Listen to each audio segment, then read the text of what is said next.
Supposons que votre processus d'entrée en relation implique 3 personnes, votre client, son directeur financier et le directeur de la conformité de votre client.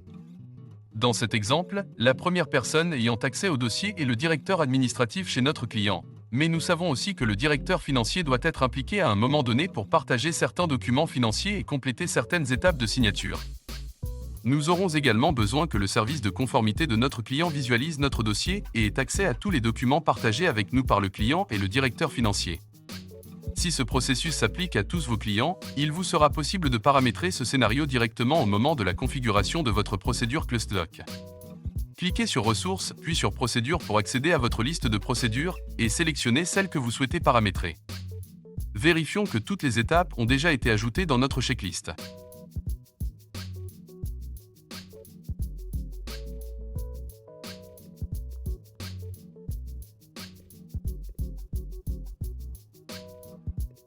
Maintenant, en utilisant la fonctionnalité des contributeurs disponible dans la section Configuration, nous allons assigner chaque étape de la procédure à la bonne personne. De cette manière, lorsqu'elle accédera au dossier, la personne concernée accédera automatiquement aux éléments du dossier qui s'appliquent à elle. Dans le menu latéral de votre procédure, sélectionnez l'onglet Contributeurs pour ajouter vos contributeurs et gérer facilement ces personnes depuis le dossier client. Le contributeur primaire est le contact principal, donc la personne que vous invitez à lancer la procédure, à rejoindre le dossier ou en d'autres termes à démarrer le workflow défini dans ClustDoc. Dans notre cas, le contact principal est le directeur administratif puisque c'est avec lui que nous entretenons une relation commerciale.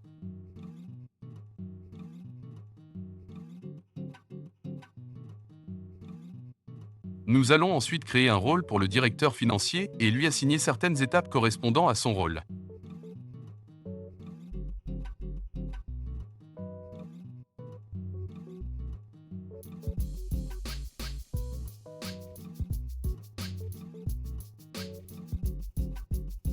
Pour finir, nous créons un accès pour le responsable de la conformité. N'oubliez pas que cette personne a pour mission de seulement consulter les documents soumis. Elle n'a donc rien à soumettre, c'est pourquoi nous lui donnons qu'un accès consultatif. L'accès éditeur, quant à lui, permet au contact d'inviter d'autres contributeurs si besoin et sur la base de règles qu'on aura définies. Et pour éviter d'avoir à inviter manuellement les directeurs financiers et de la conformité, mettons à jour les droits de notre client, le directeur administratif, afin qu'il soit lui-même en mesure de les inviter à rejoindre le dossier.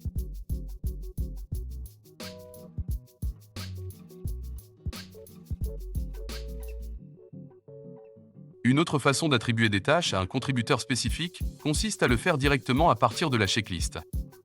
Par exemple, ici, je veux vraiment que l'étape ne soit visible que par le directeur financier. Alors en cliquant sur le bouton d'édition, je peux accéder à l'onglet du contributeur, et même la supprimer de la vue du contact principal.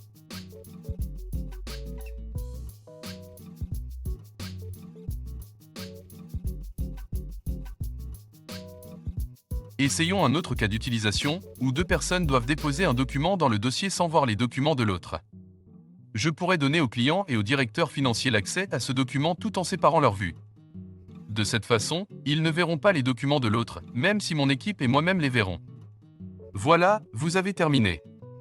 Prévisualisons ce que nous avons fait. Vous pouvez cliquer sur chaque rôle pour voir sa future expérience.